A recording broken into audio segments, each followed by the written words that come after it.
podcast. The last time was did you say October 3rd? Was that it? 3rd of October, yeah. Okay? So that was before Fastlane. So we are now November.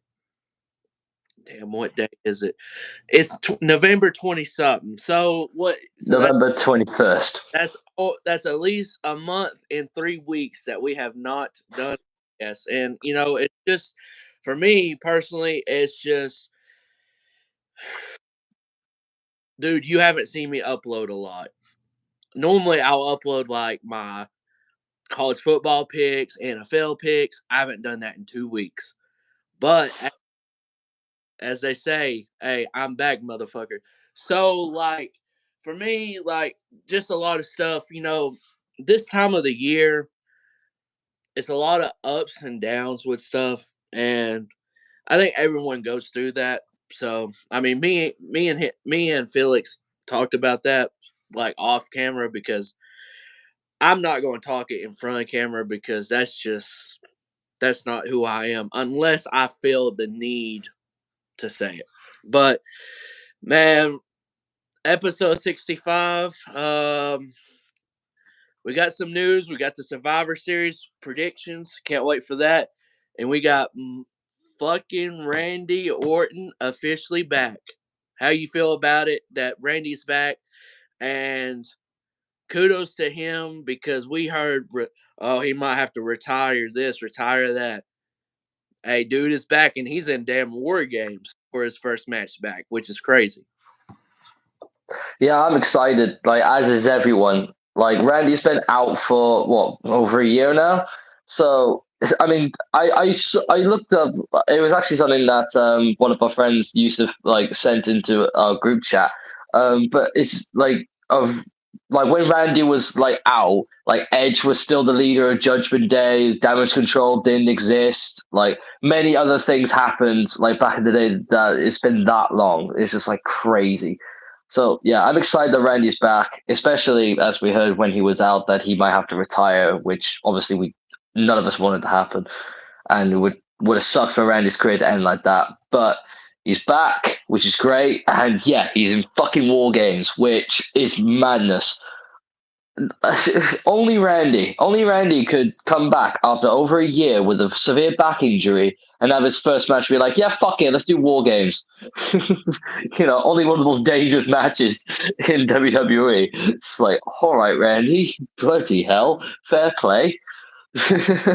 Dude, that is crazy, man. And to me, that tells me like some of his injury was just overblown with it just seemed like there's like, oh, he shouldn't wrestle with this. And like if the doctors are clearing him and able to and his first thing is war games, don't you think that a lot of this news of his injury was it was overblown with, oh my gosh, he can barely do this, do that. I just didn't understand it, and I felt like he was going to come back anyways because that Randy wants to go out on his own terms, and he's Yeah. one of those. I think he's just one of those like the wrestling gods. Whatever injury he's had, he's going to be like, "Hey, I'm going to come back and I'm going to finish up however I want to." I just feel like that. And the last time we seen him, dude, this is the most smooth wrestler in the ring. And like me growing up, the smoothest that I've got to watch for many, many years. Dude, he just Mr. Smooth. Like it's like he don't miss a beat with anybody. It's not like he's not going to put on the quote quote best matches, but you talking about one of the safest workers I've seen, dude. It's just insane. I'm glad Randy's back. Um, I am glad they did not show Randy on Raw or have the music. They waited. That you know what? I Some people might not like how they did it and teased that he was going to come back, like or be shown on Raw. But I do like how they really did it, how Cody did it, and everything. I think that was very, very well done. I like how they did it as well. I think it's honestly the best they could have done it because having Randy actually show up on Raw, like have his music and him coming out and everything, it would have been stupid. Like, yeah, it would have been a huge pop, but save the bigger reaction for Survivor Series. Um, but also, um, there's also the case of people will say like, why didn't they just keep it a surprise until Survivor Series? Simply because it's in Chicago, and Chicago would have been expecting someone like CM Punk. And if they didn't get CM Punk, even if it is Randy, they possibly would have hijacked that whole thing and either booed it or did CM Punk chance, and Randy would have got nothing. So I honestly think that was the best way WWE could have handled it. Like, announce Randy, say that Randy is coming back, but don't have him show up on Raw. Save the actual pop for when he shows up at Survivor Series. So yeah, I do like the way WWE did that. I think that was the best way they could have done it. So thumbs up from me. Yeah, we'll talk about more with that upcoming and everything, and just I've got a couple of theories. It might not happen, but we'll see. We'll see. So some of the news we can talk about really much. NXT moving to the CW. WWE, just people in general, and NXT think this is going to be a great move, and it's going to bring in younger audience, which is true because with the CW they have shows that are more to the younger audience. So this is a great move for me. To me, I think this is a great move. I don't know if he'll bring in more viewership though, but I will say this is great move for NXT. Just simply for the fact.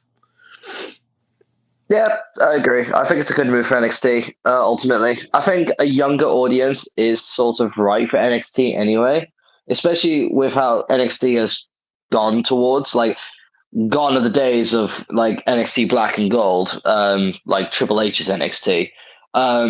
This like HBK Shawn Michaels NXT, it does seem to be more catered towards a younger audience than other wrestling shows. So I think it's suitable for it to be on this sort of network where it is going to be focused towards a younger audience. So yeah, I can't really have any complaints here, to be honest with you.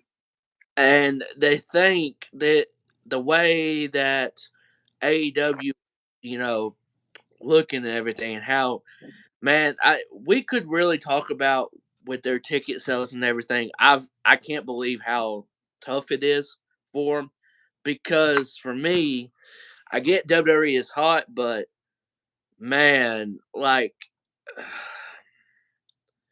it's kind of just for me, and I like competition. I like how they have it, but dog, the way they're going, I hate to say it, but eventually there's not going to be an AEW if they cannot like at least build up ticket sales or something. To me, you look at the names you've got, and that you're bringing in Will Ospreay for sure, and it just to me ticket sales should be better just overall for every week show. I don't I'm not one of those that likes to get into that, but it's a big topic when you got some of these ticket sales and you got some of these names, and it's kind of like that's not good at all.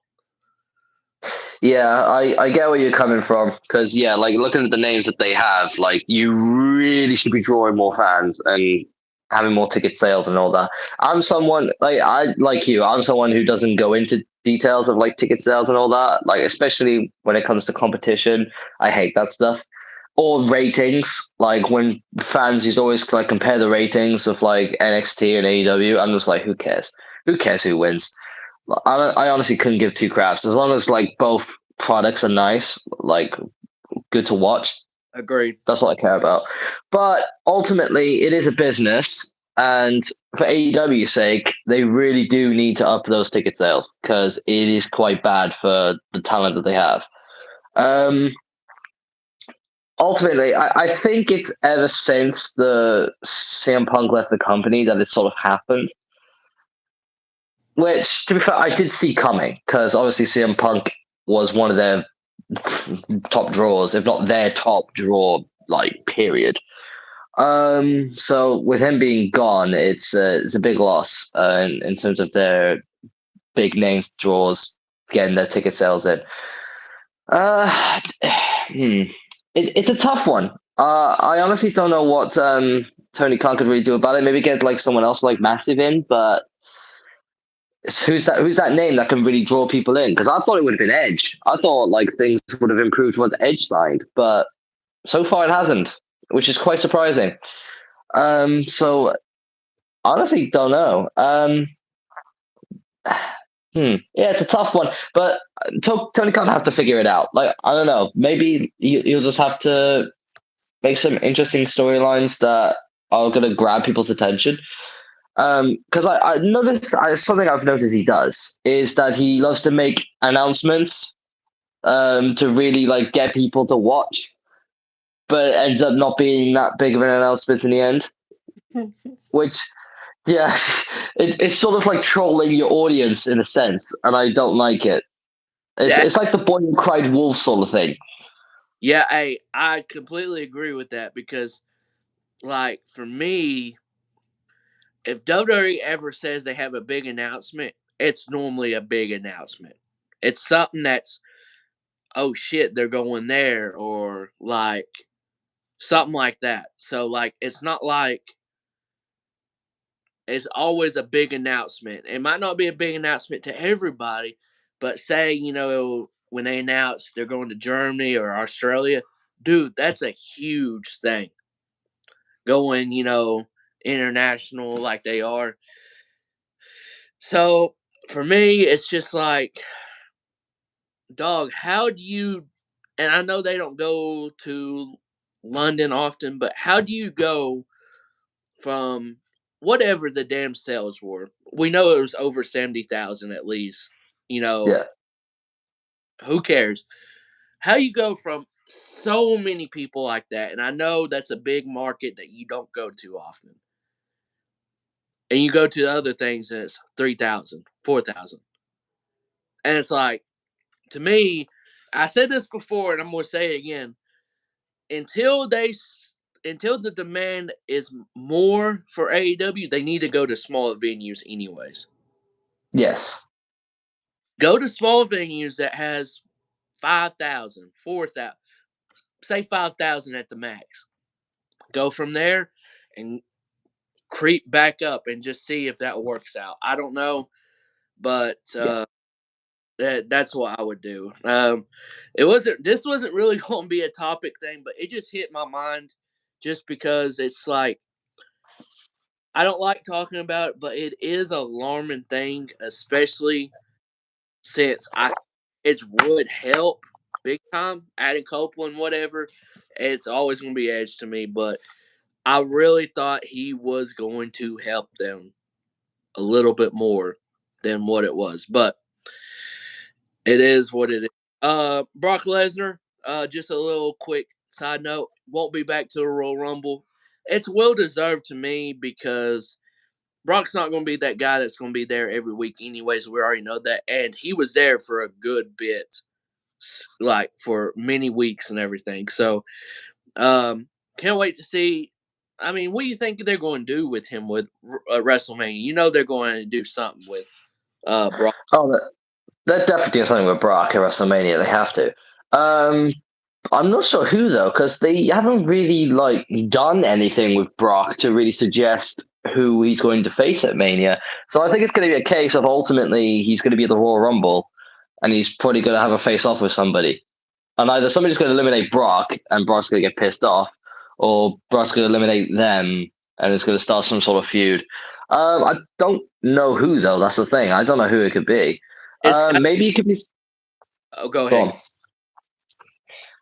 Um, I really don't know. I like it could be someone like from NXT that could go up, like possibly. Um, like I don't know. Like I have to Yeah, think of Braun Breaker, perhaps. it could be Like Brock. It's got to be someone that's a bad guy because last time we seen him, it looked like he was going back to his good, good cowboy way of Brock because True. that, He did. we He had that did shake Cody's hand. Yeah.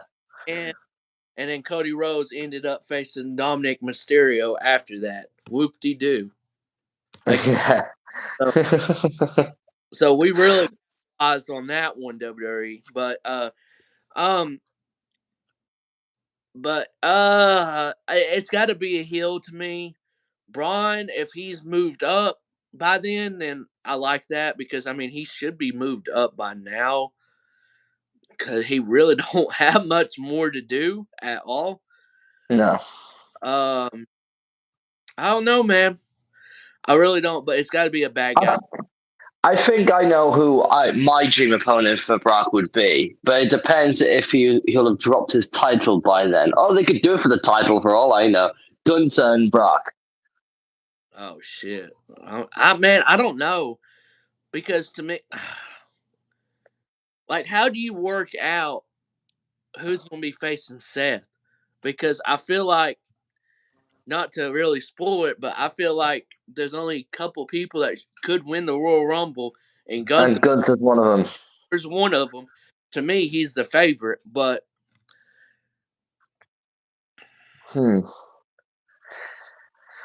but maybe next podcast we'll think about it. Maybe next podcast we'll come back and we'll make like a potential list of opponents I don't know. Brock could face. But I will say this: I still think Chad Gable is that person to defeat Gunther. Still think Chad. Fair enough. I still think so.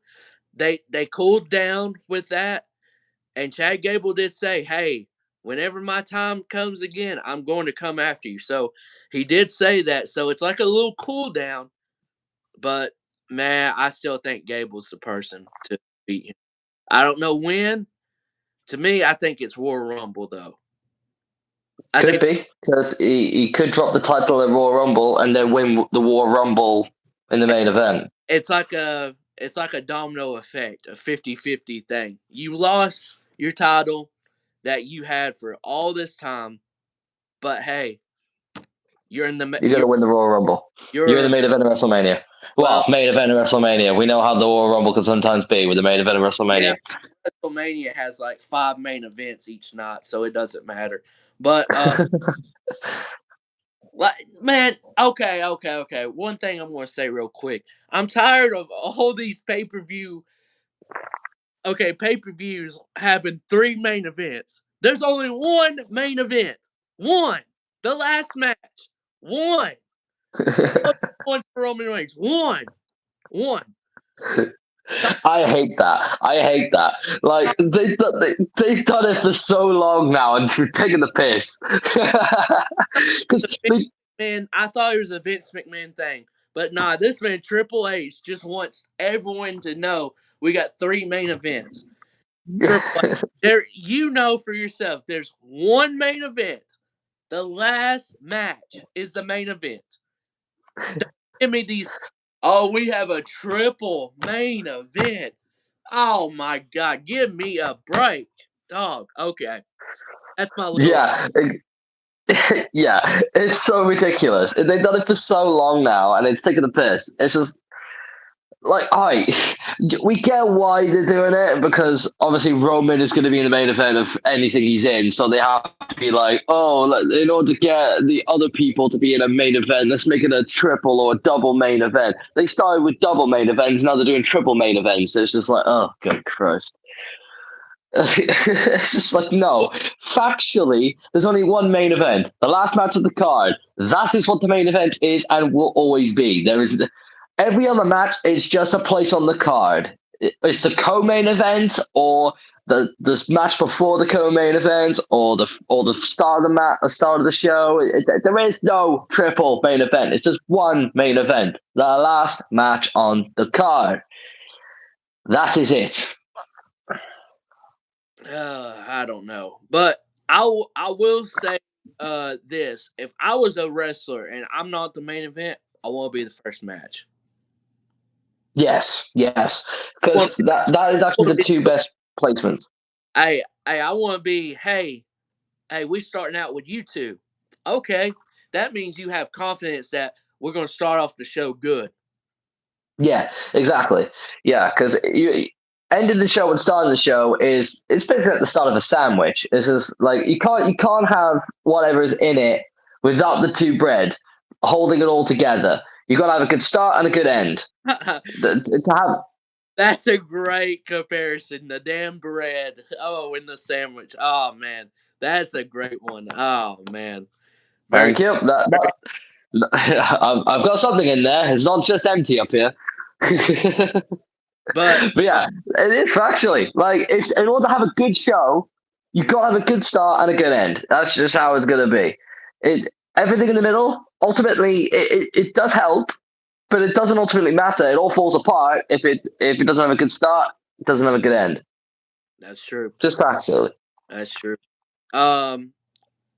Prayers out to Ray. Hopefully, he is back healthy here soon. With he's got a torn meniscus.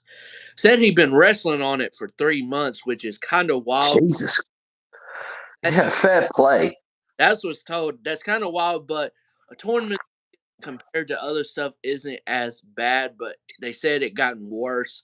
So with his surgery, he should be back 6 to 8 weeks. I would think it'd be closer to the 2 month than the 6 weeks for sure. I would take your time, and then hey, Santos Escobar waiting for you. What do you think about his heel turn? We talked. I've been watching clips. I haven't watched full shows, but that promo he did was pretty good, and I really did enjoy it. I was like, damn. I'm like, hey, Santos was doing that, and I want to shout out Selena Vega because Selena coming out slapping him and saying all that stuff. She just made it more personal a little bit, and it was very good. And she did get praised backstage for that, which she rightfully deserved because she just made it flow really good. Agreed.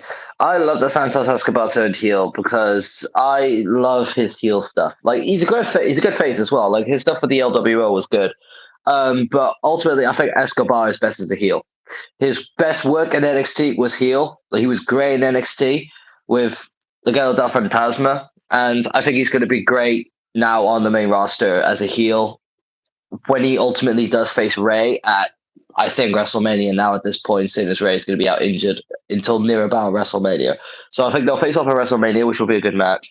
And I see Santos Escobar being a very good, like either top mid card or potentially one day main event heel on SmackDown. I could see it. I could genuinely see it. He has everything it takes. He has the look, the in-ring skill. His mic skills are very good. So I say he has everything it takes to be a very good heel on SmackDown. So yeah, I'm all for it. I agree. Hopefully Ray's surgery and everything goes well. Kurt Angle, I guess there's a film coming out with him eventually in the future. They're filming right now. That's a little news. I mean, I know he's probably got a lot of stories, and I can't even imagine. Uh, I didn't think I was going to talk about this name. I really didn't, but I've got to since she made her debut. Ronda Rousey. I heard the fucking disappointment in your voice when you said that. It's like, oh, I I have to talk about her. Oh truly, God. truly didn't believe I was going to talk about her in a wrestling type of way again. Um, but well, you know what? We'll see how she looks. That's all I'm going to say. That's it. We don't need to talk about it. So okay, these last two news is pretty big to me. Um, well, this first one is semi. I don't know if it's confirmed or not, but Tony Khan would be a complete idiot. But there's rumors that WWE already thinks that MJF has resigned with AEW. I don't know if that's true or not, but I mean, he wouldn't still be holding the damn world title if it wasn't true, I feel like. So Yeah, that's agreed. Agreed. I think, yeah, if MJF had re-signed, I think he would have lost the title by now. So ultimately, I think he has re-signed. I don't know how long for. Who knows? Maybe MJF does still have eyes on WWE, so he's probably only re-signed for a short time. Maybe an extra year or something. I'm not sure, but I think he has ultimately re-signed. Because yeah, it doesn't make sense for him to not have re-signed and still have the world title because his contract would have been running out soon, wouldn't it? yeah, it's right at the new year. Yeah, precisely. So I think ultimately he would have dropped the belt at some point, like or potentially soon. If he hasn't re-signed, then he might drop the belt within the next month, or two. But I think he has re-signed ultimately. Because I feel like he's having such a great time in AEW. I think he'll have re-signed for a little bit of time. Maybe not too much extra time, but I think a little bit of time, and then maybe afterwards he'll go to WWE. It was rumored it was through 2026 or 2027, which would be a Oh, that's a big time. Yeah. big thing for Tony Khan to do that. So, um, and this is the biggest news for me. Just minus Randy coming back. WWE has their eyes set big time on trying to get Mr. Okada. I heard about this. I heard about And this. Oh boy. with Triple H in charge, I really do think he wants him bad. And who knows? Who knows? Because who knows? I will say my piece on this. I definitely think Triple H wants him. Okada is the type of wrestler that Triple H would desperately want. Same as Nakamura. You know, Nakamura, Triple H brought him in. Triple H wanted him badly. I think it's the same for Okada. In fact, maybe more so. Because Okada, I think he's the only Japanese name, apart from maybe Tanahashi, that is like above Nakamura in terms of name value and stature. Like you think, if you think of Japan, if you think of New Japan Pro Wrestling, there are three names you think of from the top of your head: Tanahashi, Okada, and Nakamura. Those are the three that I immediately think of. And to be honest, Nakamura's not the first one that pops into my head. It's Okada. It always has been Okada. If not, maybe Tanahashi, but like definitely Okada in recent years. So, and also let's not forget, he's one of the best wrestlers in the world. Period. That is fact. You cannot tell me he isn't. He's one of the best wrestlers in the world by far. Um, so I think him in WWE would be insane. Like some of the matches he would have with some of the talent, it would be incredible. Um, but ultimately, it's what Okada wants. And if I know Okada, which I don't, obviously, I don't know him as a person, unfortunately. But what I think he would possibly think, I think he's just always focused on New Japan. I think he's a New Japan for lifer. I really do think he is. I don't see him being like a Nakamura that will go over to WWE. I think he is a New Japan for lifer, sort of like a Tanahashi. I just see it being that sort of way. I never say never, but I think he is a New Japan for lifer. And one thing I've also noticed is that, well, what I've heard is that they've started pushing Nakamura recently, like the sort of title push that they gave Nakamura as a way to get Okada's attention, as a way to tempt Okada into coming to WWE. And I'm just like, that's not going to work. If you're going to tempt Okada, that's not exactly a way to do it, in my opinion. I think it's came out like that, but I think Triple H was going to do Nakamura in that anyways, because he knows Nakamura can bring in a lot of stuff, and Nakamura is really good. So I don't personally think Triple H is doing it because of Okada all the way, but I do think that is A factor. it is a reason a little bit, but not.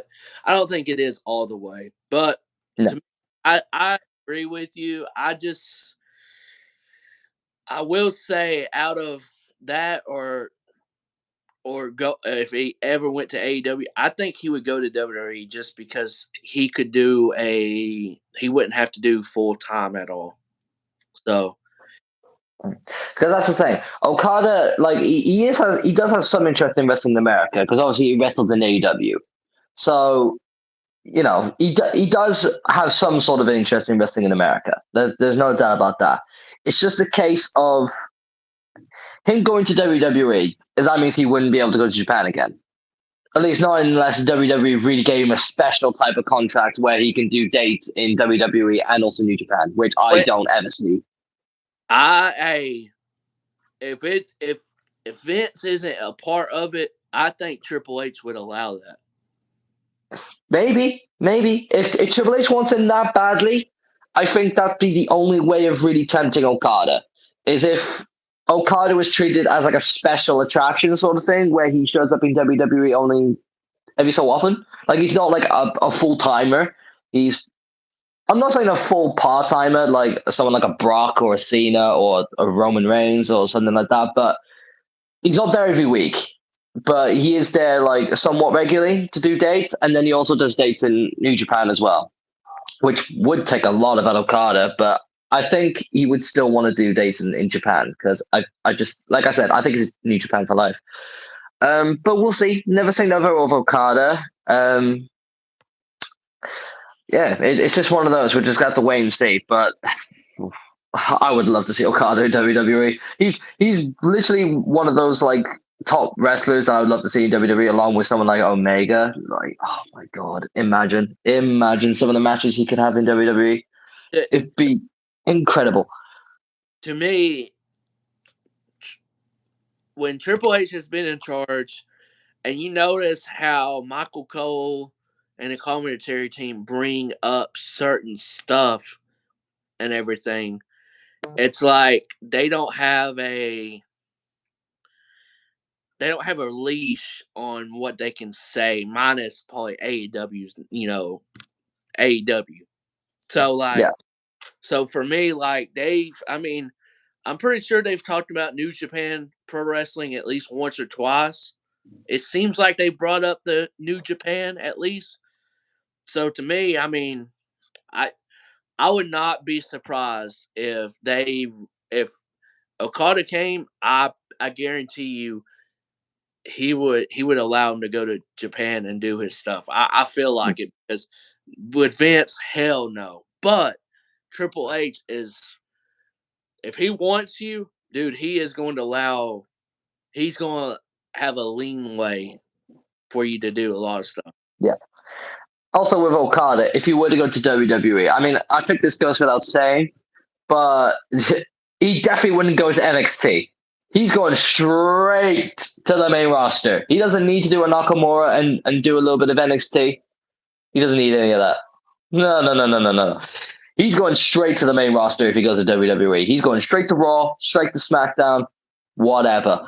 He wouldn't need a thing in NXT. That would be a waste of time. So yeah, I'm like just thinking about some of the matches he could have against the likes of Roman Reigns, Seth Rollins, AJ Styles, Nakamura, Finn Balor. Just like, oh, please, I need this to happen so badly, but I'm 50-50 on it. I really do think this depends on what Okada wants because I think Triple H will want to get him and will try everything in his power to get him, but it's just ultimately up to Okada. Yeah, I totally agree with that. I just don't. I don't know. It'll be tough. It'll be tough though. We'll see. Um, Before we do Survivor Series, I've had this list for over a month now for you to guess. All right, Uh-oh. with the most pay-per-view matches in WWE history.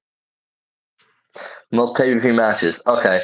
So I remember in the past I've had to guess pay-per-view main events, but now it's just pay-per-view matches in general. Okay. This is gonna be fun. All Got right. Well. 15 of them too. 15. All right. Let's get this over with. All right, let's get the easy ones out the way. John Cena. All right, he is number 5 with 164. Only 5. Fucking hell. The Undertaker. Number 3 at 174. 3. Oh my jeez. Kane. He's number 2 at 176. Oh, who's more than Kane? Triple H. He's number 4 at 173. Randy Orton. Number 1, 181. Yeah, of course it's Randy. Shawn Michaels. Number 12. That's crazy. That's crazy how, Wow. but you gotta realize he was out with injuries and therapy and stuff like that. So he's at 117.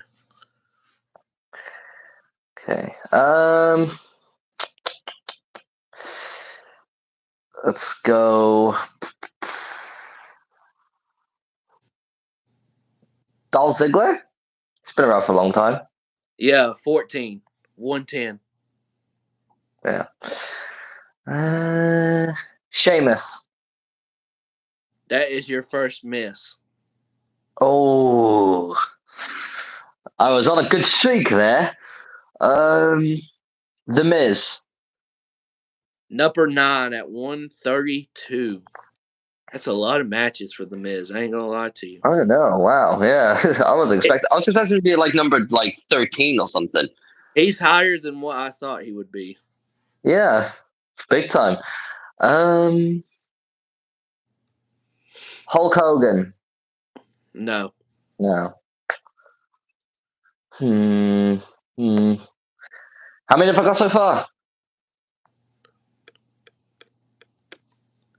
8 out of 15. That was pretty, Okay, that's pretty still quick. got 7 more. All right. Roman Reigns. He is 15th with 108. Who? Seth Rollins. 13th, 115.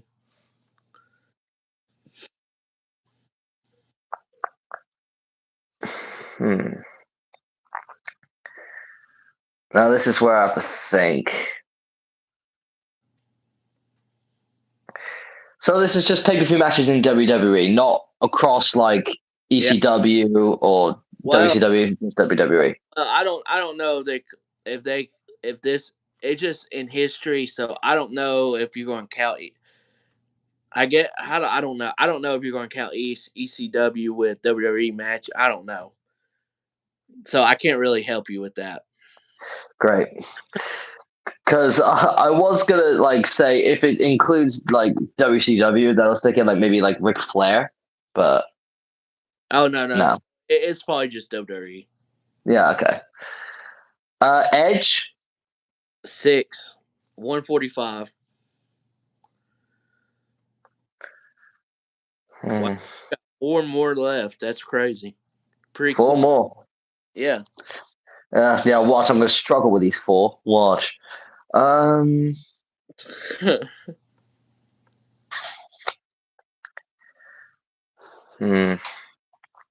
Mysterio. Yes, number 11 with 121. You got to realize these last 3. Well, I was about to say last 4. Last 3 is just a lot of years. A lot of years. A lot of years. So yeah, obviously they've been around for a long time.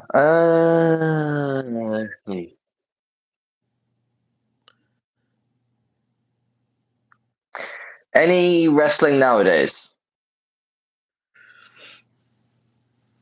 2 of them are wrestling currently still.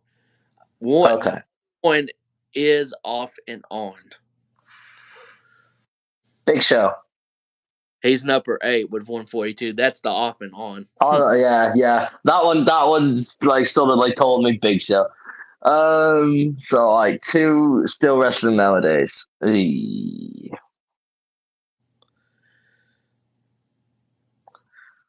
Who can it be? They in WWE or One is. One is, one isn't. Okay. Chris Jericho, he's the one not, right? Surely. Yeah, number 7 at 144. All right, Then one more. Come on. you got number 10 left, and he is tied with Rey Mysterio at 121.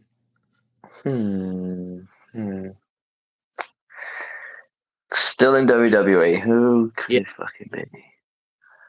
Who could it fucking be? I guess Sheamus already. He wasn't one.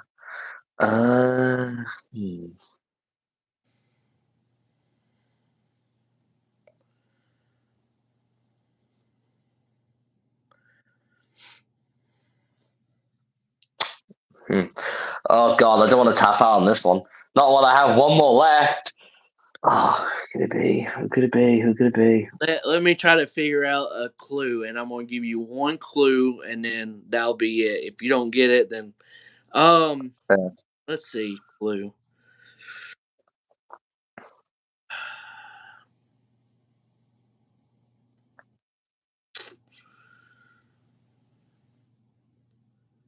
I'll give you two. All right then. Uh,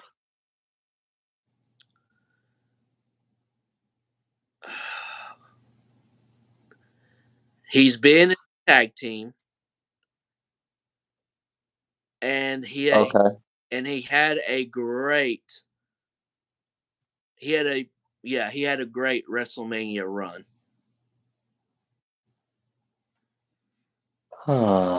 Ah, I got you.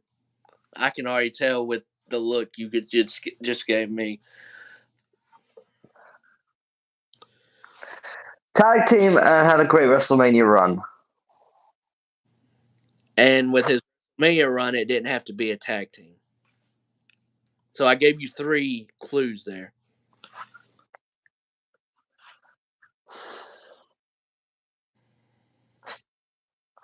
Still struggling. What the fuck? Okay.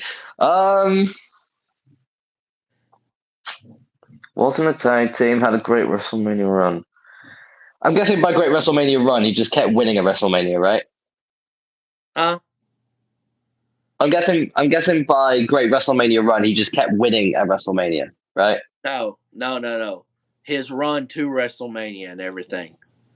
And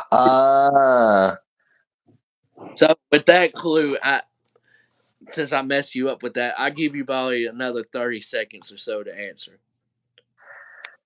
eh. If you want to start firing at least 1 or 2, then that's cool, but Cody Rhodes? no. Yeah. Oh, no. You're going to be mad at this name too. Oh, come on. Literally right at the final hurdle, for fuck's sake. Dang, man, you really did. This was your best one answering, and then you're going to miss this last one. You son of a bitch. Oh, no. Think. All right, one more clue. Which brand is he on? Raw or SmackDown? Oh shit. Uh, honestly, I can't even answer that. I can't remember right now. Oh, boy. Yeah. So that's bad. Um, what's another clue I can give that I can't really tell you? I can't really remember the brand right now for some stupid reason. Uh,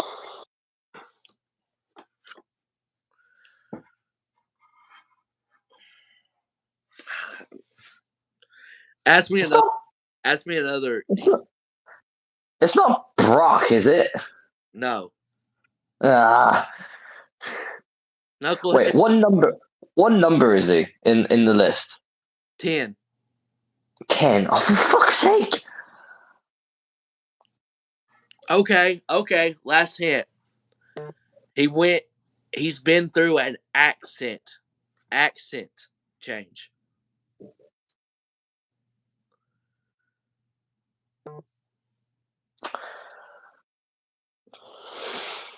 God. Accent been in one of the best tag teams and had a great WrestleMania run. 20 seconds. I think I'm screwed. I think I'm screwed. I think that might be tough enough. I can't think. Fuck. Just yell out one more guess at least. I give you one more guess. You gotta realize that's been in a tag team. Went changed from his younger self to now a little bit and had a great WrestleMania run going to WrestleMania through WrestleMania as well.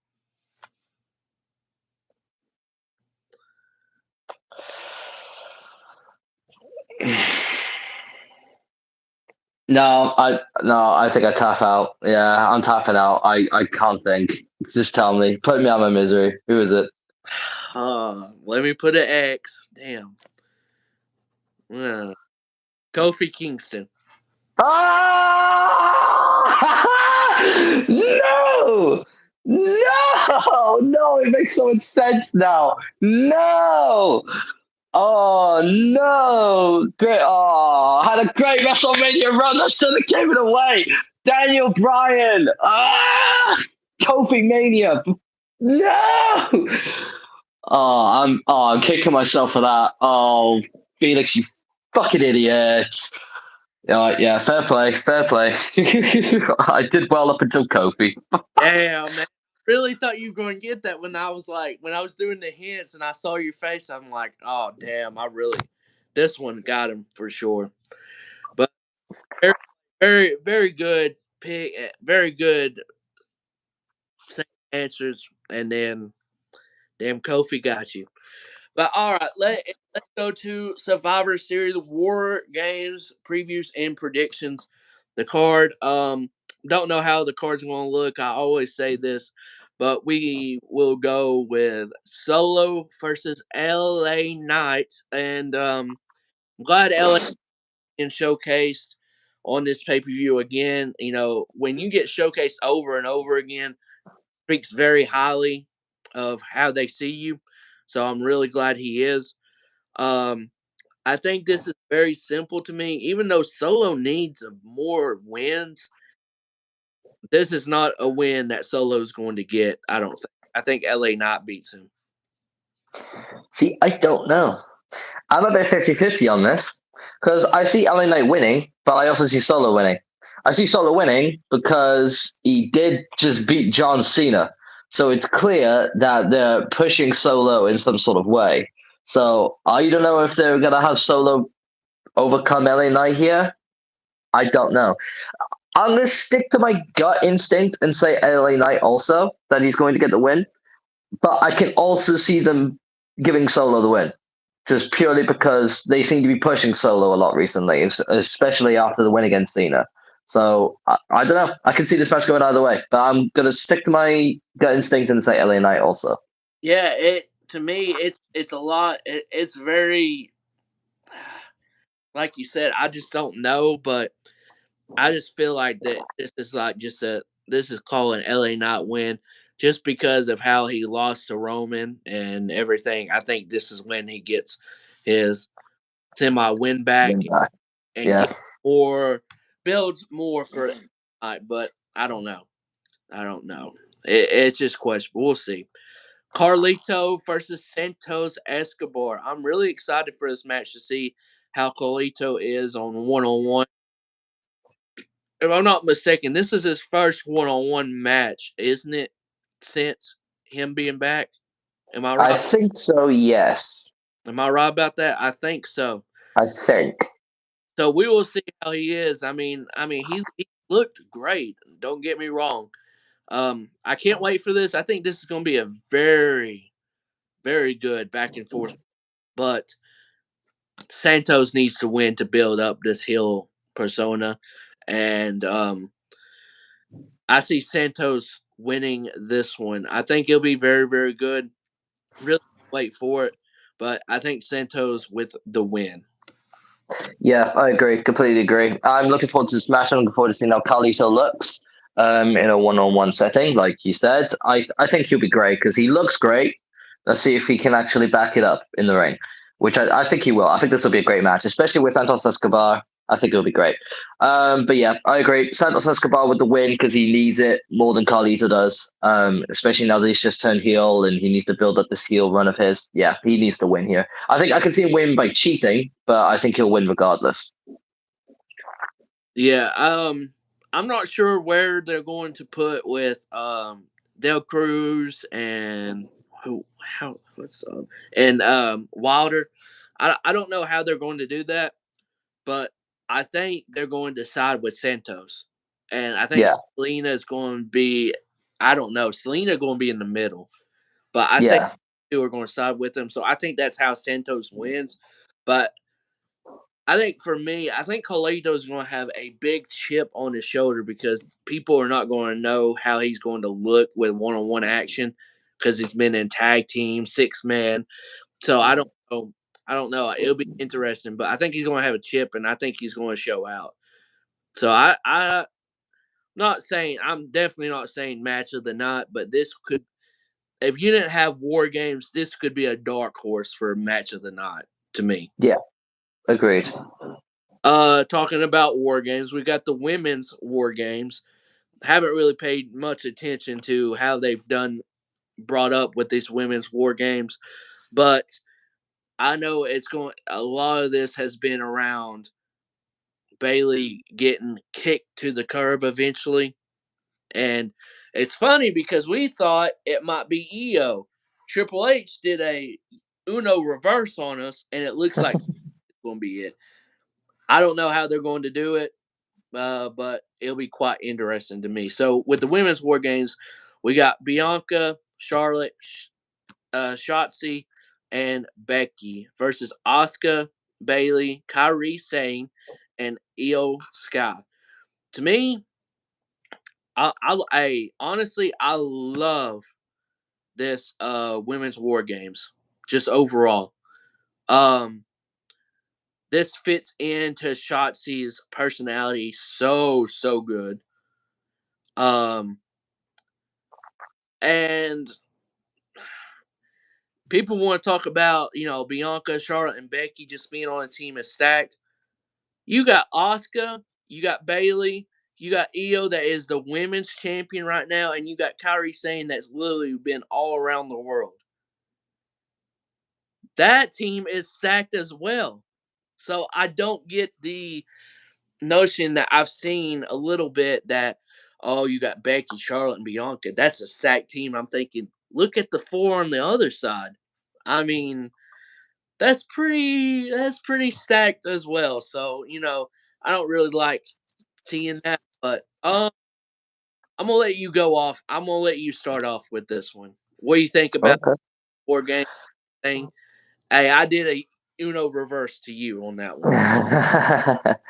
I agree. I love this women's war games match. I honestly think like yeah, both teams equally stacked. I don't like this notion that like Team Becky and Bianca and Charlotte and Shotzi is like more stacked than the other. I think they're both equally stacked. And when you look at the talent on both sides. In fact, I'm gonna outright say this: in terms of talent, this is the most stacked women's war games there has ever been based on pure talent, this is as stacked as it gets. And this could honestly be one of the matches of the year. So I'm really, really excited for this. And we all know EO in War Games. She always does some crazy shit. Like every single year, she's in War Games and she does something crazy. And she's a women's champion this time round, so God knows what she's going to do. I'm just thinking, what else can she do that she hasn't done already? She's thrown herself off war games with a trash can on her head. She's done moonsaults off the top of the cell or top of the cage. What else is she gonna do? I'm just thinking, what else could she possibly do? So we'll see. But I I, I don't know who's gonna win. That's also another thing. I think it's quite unpredictable this one. I could see either team winning. I could see like Team Becky winning, just like I guess present dissension between Io and Bailey, Or alternatively, I could see just Damage Control just getting one over and just winning the whole thing. Ooh. You know what? I'm going to be strategic on this. Soon as how I think the other War Games match will go, I'm going to go Team Damage Control on this one. I think Team Damage Control is going to get the win. Mm.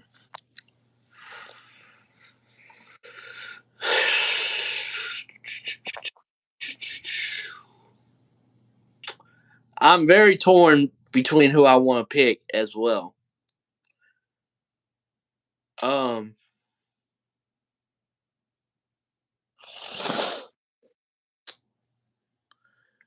I hate to say it, but we're 3 for 3. I'm going with Damage Control too because I just see Triple H loves to keep on building stories and everything. What would they do last year? The Bloodline won, and it showed Sami Zayn's loyalty. Yeah, Say Bailey ends up getting the victory for their team. It just builds onto the story to me. So that's what I see. So I have Team Damage Control winning here as well. That's my logic behind it. I don't. Who knows? We could be very wrong, but we could be wrong, but we'll see. I don't know. Um, this match, I don't know how much I'm gonna like it. Who knows?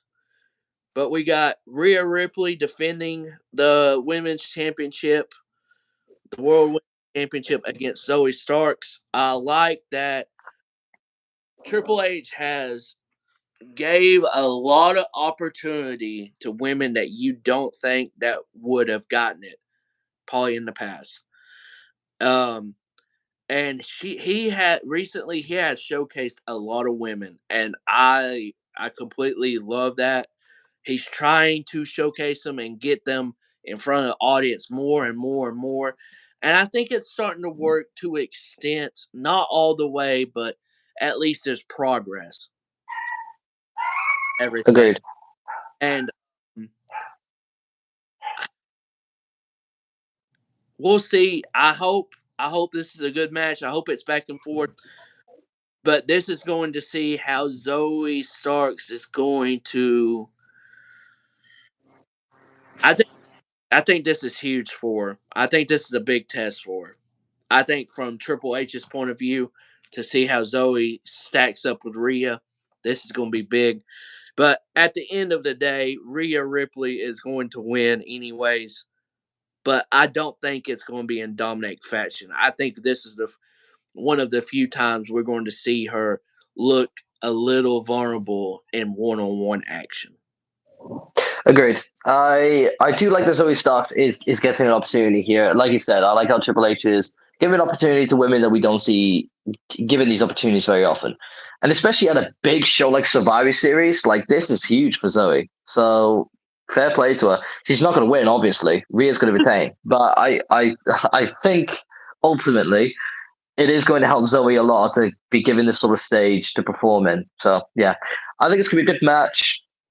Rhea's winning ultimately, as so she should. She shouldn't lose the belt until minimum WrestleMania. So yeah, pretty much that's all that needs to be said. Really, it's gonna be a good match. Looking forward to seeing how Zoe does in a one-on-one situation, a big pay-per-view like Survivor Series. And yeah, it's gonna be the continuation of see how Rhea's reign continues into WrestleMania season. Um, what is the longest? I can't think the longest reign for a women's champion in a while, minus Bianca's like 200 or whatever days. I could very well see Rhea passing that mark. I really can. Could do. I could see it. I'm not sure what's the longest. I could be Becky. No, that maybe. No, maybe Bailey. Bailey at one time held the women's championship for a long time, so it could be Bailey. Could be Bailey. I just think Rhea could very well do that. Yeah, agreed. to me. All right. With the Intercontinental Championship on the line, Gunther defends against The Miz, and The Miz, on his credit, as a babyface, at least for the moment, he's done really good. I hate to admit it, but he's done really good. But let's be honest here. There's only one winner here. There's one winner, and his name is the Ring General Gunther. Yeah, agreed. Yeah, there's no way The Miz is winning this match. Credit to Miz. His face run has been good so far, and especially compared to some of his face runs in the past. Let's be honest. Previously, his previous face runs, not that good. Let's be fully honest here. Like, in the past, Miz was not that good as a face. This time round, it seems like he's actually improved his ability as a babyface, probably due to experience. And like, it's not just like down to his mic skills, because Miz's mic skills has always been excellent. But I think it's just down to experience now, and he just sort of like learned how to be better as a babyface, and now he's bringing that out in this feud against Gunther. And yeah, to credit him, he's been good so far. And I saw his segment with Gunther, and very good segment. But yeah, ultimately, it's going to be a straightforward Gunther retain here, as it usually is with Gunther. I think it will be a good match, as Gunther can get a good match out of anyone. And Miz, when he wants to, with the right opponent, he can put on a banger himself. Think back to Backlash a few years ago against Seth Rollins for the Intercontinental title. That was really good. So I could see this being a similar situation with Gunther here. So yeah, I'm looking forward to this. But yeah, it's gonna be a Gunther retain, and yeah, straightforward. Yeah, I agree. So what should be the main event? We got the WarGames with the Judgment Day and Drew McIntyre versus Jey Uso, Sami Zayn, Seth Rollins, Cody Rhodes, and the returning of Randy Orton. Man, I am fully excited for this one. And I think fully excited even if Randy wasn't in this spot anyways. Because we have we seen that feud with Jay, Sammy, Cody, and then some of Seth. And Seth hasn't gotten it as much as the others. But how long have we seen it? So, of course, WarGames makes exactly sense. End this shit at Survivor Series. WarGames. End it. This is a great way to end it. But prediction wise,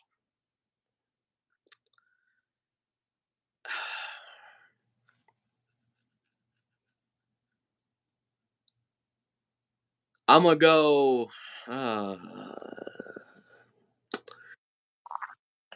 It could go either way to me, but look who's got the stronger team. I'm gonna be honest. Look who got the stronger team, in my opinion. And with a returning Randy Orton, you can't have him lose. So I got the team of Jay, Sammy, Seth, Cody, and Randy for the win in the main event. But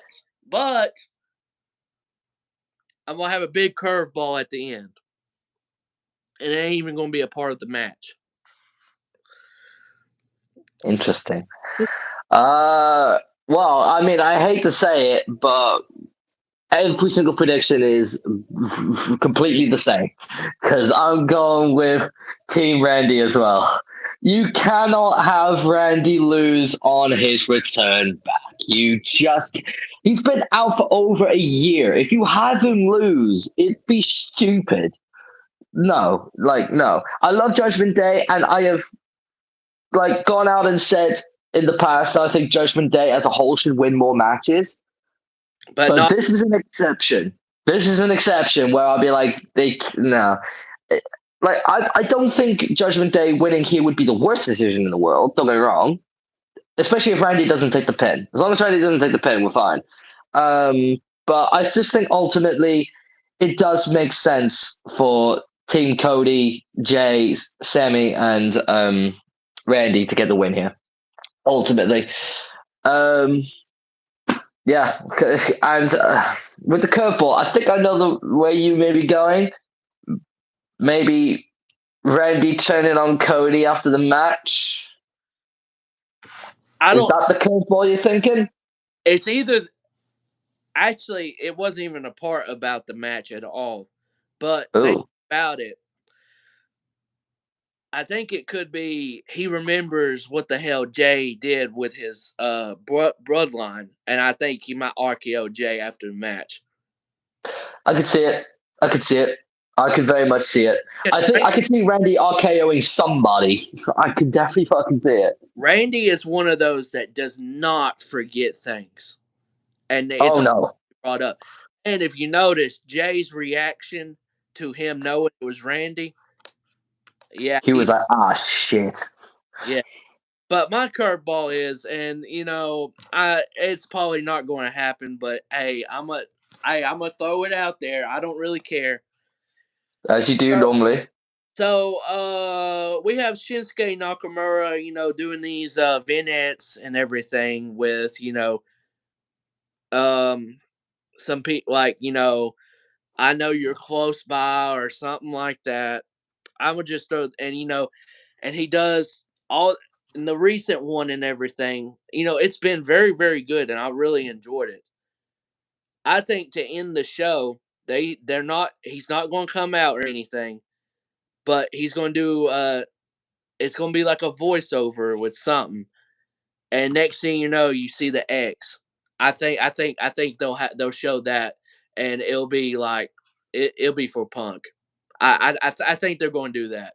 I don't think he's going to come up and show up at the show, but I think they're going to do that. Potential. That's a big thing to throw out. That's a big thing to throw out. I respect your I, ballsiness to throw that out there. this is what I say. You know how they love to tease. Mm-hmm. What if they do that at the end of the show and that's it? Boom. And maybe save the actual return for Royal Rumble. Hey, look, I do look. I know a lot of people's like, oh, it's not going to happen. Josh is being one of them. That hey, it's not going to happen. I am telling you, they've had too many damn clues, hints, all that, not to do it now. I, I don't. That you. It's going to happen. It's going to happen. No win, but it's going to happen. No, it's about it. And I saw this on Twitter. I don't know who tweeted it out, but that was the idea. And I could very well see them doing that. Just because it's like, oh, like, big T's and bam. And I don't know. I mean, I could be wrong, but WWE officials are not going to tell people, oh, yeah, we're going to sign CM Punk. Dog, do you think they're going to tell them about that? They'll tell them about any other stuff. But something big like that, they're going to keep it on the low. Exactly. And when it does show up, it's going to be like this. They're going to have a hoodie like this, his mask like this. He's going to be covered up, dog. It is going to be a huge secret. No one's going to know when they're doing it. I'm just saying. Yeah, exactly. It's sort of a similar situation to when AJ Styles made his debut in WWE. They had him all like covered up, like hoodied up and everything when they had him like because he did like a full on like sort of vlog thing as he was like going in, and he was worried that people wouldn't know who he is or not have a big enough reaction for him, and then look what happened. But yeah, I think what you brought up could happen at the end of Survivor Series. It could be a tease for Punk, and then I think he'll possibly return to the Rumble. I can see it happening. I can see it happening. I know it's no stereotypical thing. Every single time the Royal Rumble like comes around, oh, like CM Punk might come back, blah blah blah. But there's actually hints teasing at it this time round. Yeah, So yeah. This time it feels like there's a big possibility that it actually will happen. yeah. So yeah, I think ultimately, I think it could happen. I think it could happen. It just depends on when. I'm one of those people that believe it will happen eventually at some point. Don't know when, but it will happen. I'm one of those people that believes it will happen. I'm not one of those that believes it Oh, won't. I'm being serious when I say this. They've done so many little clues and little sayings here and there. There is no damn way. And I think he might return before the Royal Rumble. I think just Maybe. because. Okay, so this is my point of how, and the Nakamura thing might happen at the beginning of the show. I'm gonna throw that out there. It might even happen at the beginning. He might come out. Who knows? He might even show up. I don't know, but to me, the thing with Nakamura with what he's doing, it's got to end with someone returning and someone big. I don't know. At the end, it could be damn AJ Styles. I don't know. I don't know. Like that's what I'm saying. Like it's gotta someone got to return or something with what he's doing right now. Yeah. So to me, like it, there's just so many teases to Punk. To me, Just throwing it out there. You know how we've been talking about Okada before?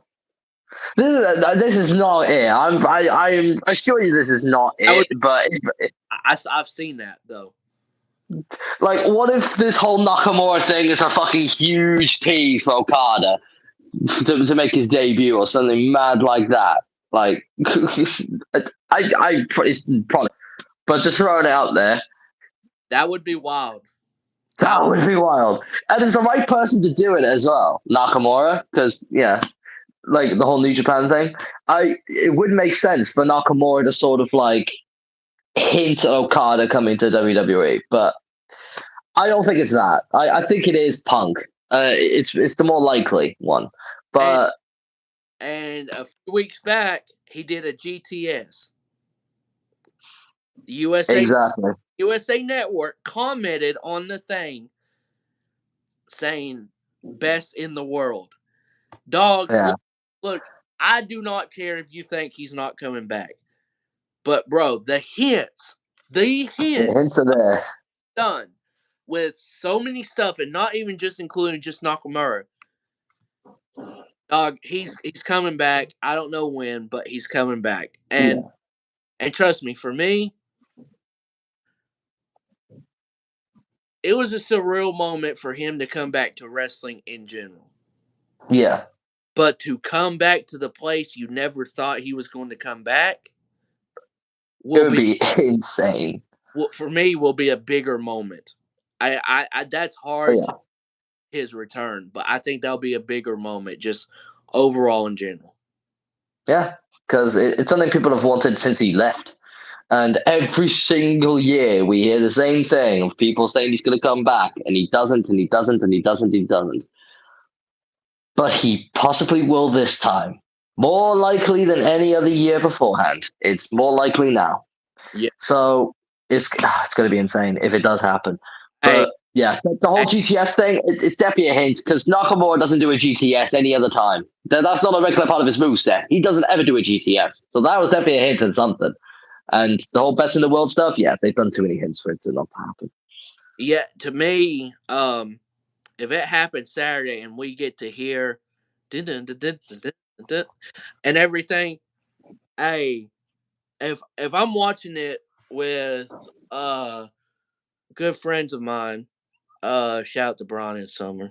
Um, if I'm watching it with them and Summer is a big Punk fan, always been, dude, she might yell so loud, neighbors are going to be like, "What the hell's going on in there?" and it's going to be her screaming and cheering for Punk to return and everything. So, um, honestly, for her, I in general, I really do hope he comes back, and I feel like when he does, it's going to be a chill. I don't think he's going to have no drama or anything, but I really don't. But that's my curveball. We'll see. I really do hope it happens. Look, that's just me though. We'll see. If Nakamura comes out, however, in the show, we're like, oh shit, we're about to get a return or something or a debut, maybe a debut, bro. What if Okada does show up at Survivor Series? How crazy That would that be? that would be insane. That would be utterly unreal. I like Okada is one of the possibilities, but I just think it's Punk. It's Punk or it's Okada. It's just one of those two for me. It has to be. It has to be.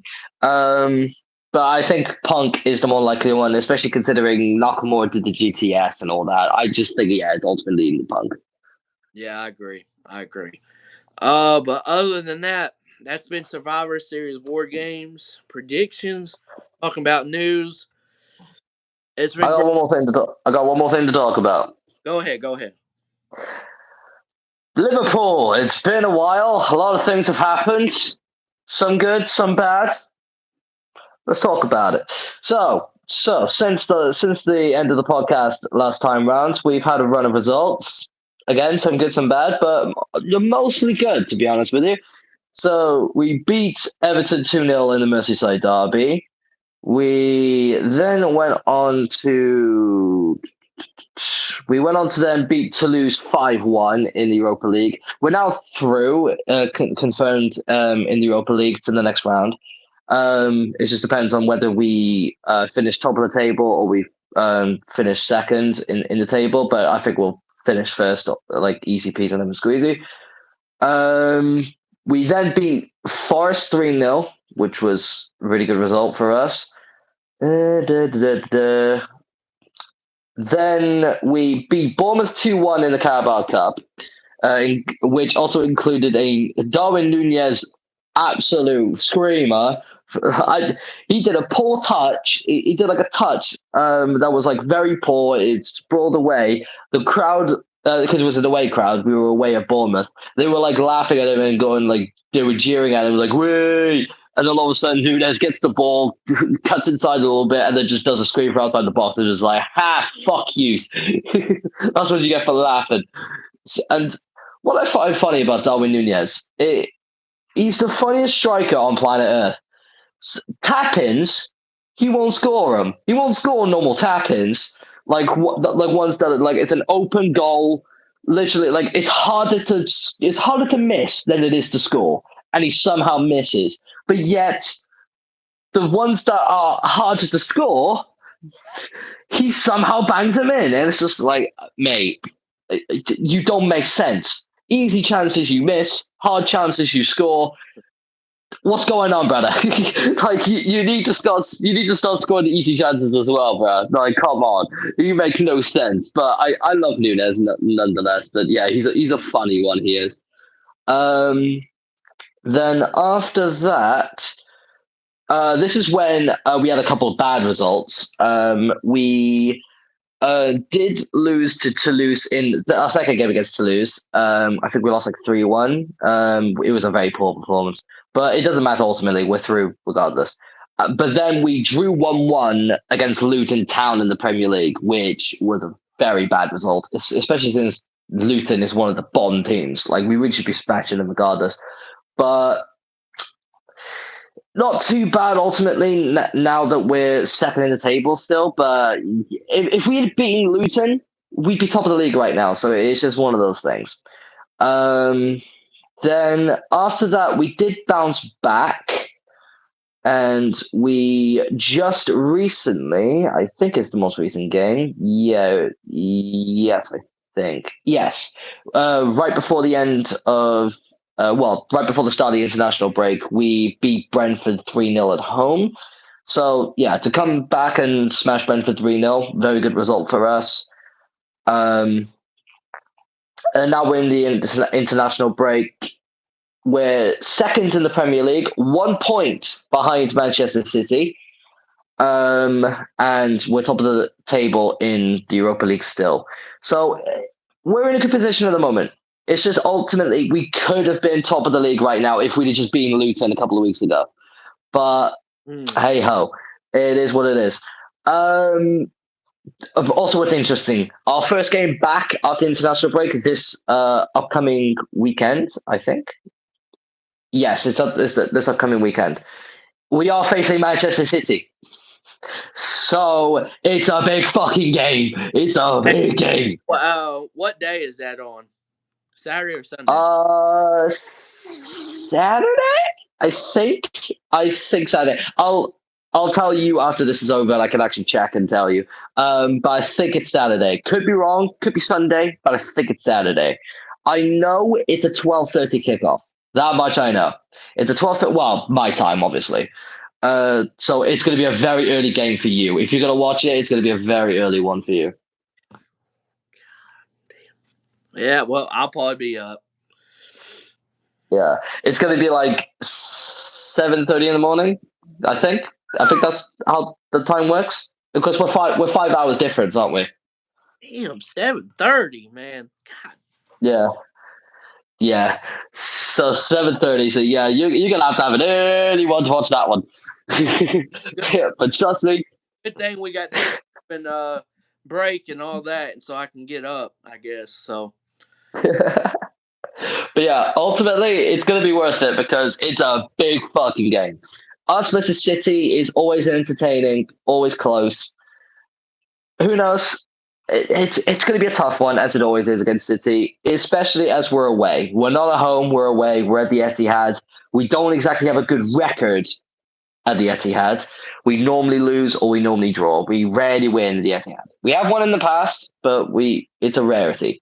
So it's ultimately going to be a tough game, and especially since the game is 12:30, Liverpool tends to struggle at games where it's a 12:30 kickoff. So it's just one of them.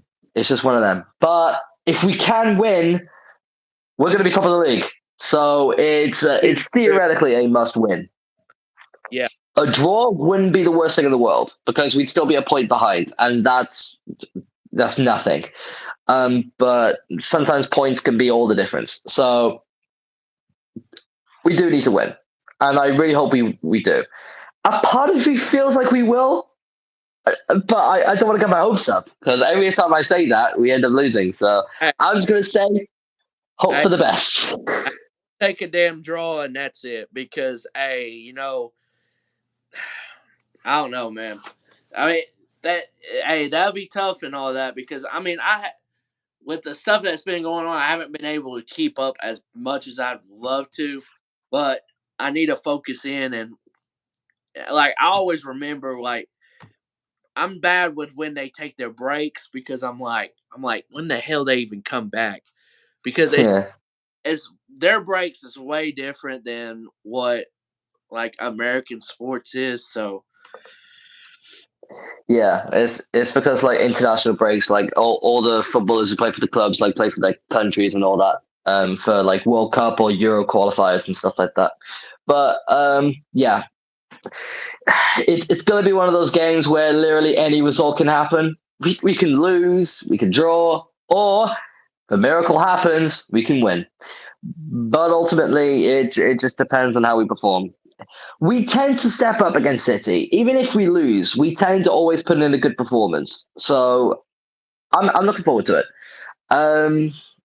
It really does depend on if we can keep Erling Haaland quiet, ultimately, because Haaland is always an issue. yeah. That fucking cyborg robot motherfucker. But yeah, it's going to be one of those. Although I will say with City this season do look more vulnerable than they have any other season before. They do. They drop points a lot more regularly than they have in the past, which is good. We need to capitalize on that. And City do have their weaknesses now. That they don't have De Bruyne because of injury, and supposedly they have a big injury list at the moment, but I guarantee most of them are fake. because when the international break came around, basically Pep withdrew a lot of his players from going out to international duty due to injuries. But ultimately, I think what Pep did, and it's nothing managers haven't done in the past, it's not something new, but it's just strategic. Pep stopped his players from going on international duty so they could stop a risk getting injured playing for their country. So he has them all back and rested and stuff for against us. It's nothing managers haven't done in the past, but it's very sneaky. It's essentially 4D chess, really. But yeah, ultimately, it's going to be one of those where anything can fucking happen. I'm just going to hope for the best and hope for a draw or a win. If we get a draw, sound, I'll be happy with it. If we get a win, I'll be buzzing. If we lose, it's one of those. Like Yeah. it's City. If we lose, it's going to be is what it is sort of thing, and we're just going to have to hope that City will drop points later on and we can get back. Because even if we lose, we'll be 4 points behind. It's not the worst thing in the world, but ultimately, I'd rather us hopefully get a draw or a win and either be 1 point behind or be top of the league. So yeah, I'm looking forward to it though. It's gonna be a good game. So if you know on your top of your head, how much more of league play is there? Do you know? It's been a while since I checked. Um, we're not halfway through yet. That much I know. Oh, Because I bless this season. Oh man, hey, this is the first time I've like tried to clock in and like pay attention to this stuff. It's not even halfway in. That's a lot. Hey, that oh god no, god no, god no. The season goes until May, dude. It's a long season. It's a long season. Yeah. We're about, I think, 10? No, 10, 11, 12, around that sort of area, games in. There's 38 games in the Premier League season. So, and that's not counting Champions League games and cup games like Carabao Cup, FA Cup, and all that stuff. Yeah. But the season does end in May. So, yeah, just give you a sort of like guideline of when the season ends. There you go. It's May. yeah, So yeah, long season ahead. Long season ahead. but, But but I'll say it's a draw, 2-2. ooh, you going 2-2, are you? Oh, fair play. Um, I'm gonna say draw. I'm trying to predict. I don't know. A part of me wants to predict a win just so I have confidence in my team, but I'm going to be cheeky and predict two score lines. I'm predicting it's either going to be a 3-2 win for us or a 2-2 draw. Yeah, it's going to be a 2-2 draw or a 3-2 win. It's going to be one of those things. It's yeah. That's what I think. It's if we win, we're going to win 3-2. If it's a draw, it's going to be 2-2. Yeah, that's what I think. But I can see it being a draw. I don't see us winning, but at the same time, I have some sort of belief that we could pull off a miracle and somehow beat City. If it was at Anfield, then I'd have a lot more confidence that we could beat City because we could beat City at Anfield. We've done it plenty of times. Um, but it's at the Etihad, so we'll see. But yeah, that is where the season is currently at. So yeah, bring on this weekend. Bring on Manchester City. Let's see. Let's see who wants this more. I agree. I agree.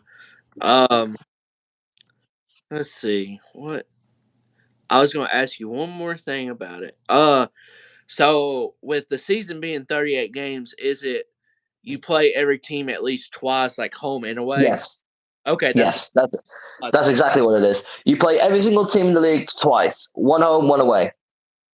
Okay, that makes sense. That's what I thought it was, but I wanted to be sure of it. Yeah, yeah, that's exactly how it works. So yeah, Okay, cool. But yeah, we'll see. It's not even halfway through. Jesus Christ, that's a lot. That's a long season, but I like how they. I kind of like how they do their season though, so it's not too bad though. but it is harder for me to remember. So you just have to DM me and remind me with stuff.